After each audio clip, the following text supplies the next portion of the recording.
Good day mga kasine. So nandito tayo ngayon sa Atok, Benguet.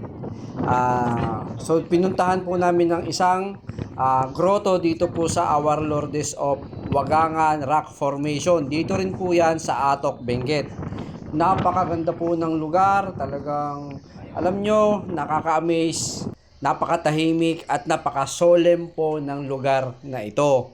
Kaya doon sa nakakapanood ho ng video, pagka pumunta po kayo ng Atok, puntahan nyo rin po itong grotto na ito ng Our Lady of Lourdes dito sa Wagangan. Malapit lang din po ito sa Mount Ulis. Sa baba lang po ito ng parte ng Mount Ulis. So maganda po ang lugar. So in-encourage ko po na ang lahat na nakapanood ay pumunta po kayo dito. May entrance fee po yan mga kasine. So mura lang po at may mga tour guide naman na mag-guide sa inyo. Napakaganda po ng lugar. Sa ilalim po ng bato na yan, mayroon pong mailiit na chapel. At yung chapel po yan ay pinagmimisahan din po yan ng mga pare. So magandang lugar, napakatahimik, napaka-solemn at nakaka-fresh kasi nga po malamig dito sa Atok, Benguet. Maraming salamat sa lahat na nakapanood.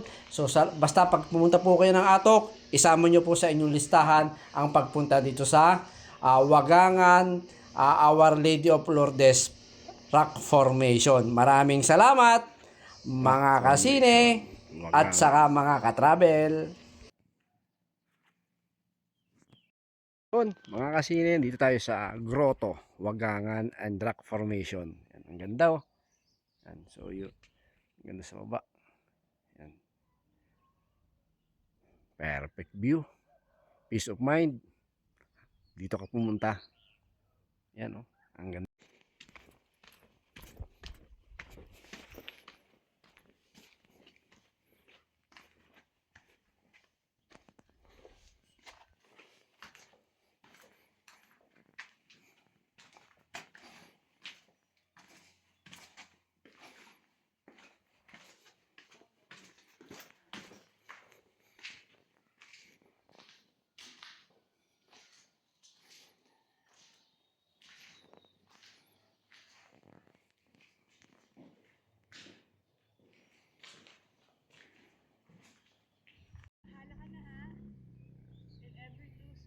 Mag-post ka ha.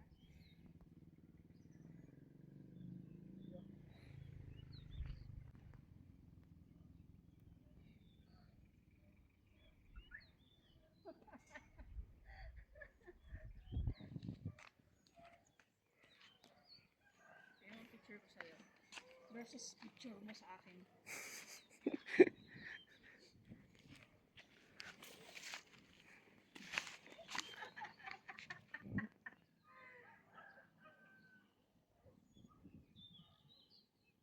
Pag mga ganyang landscape, dapat naka-landscape ka.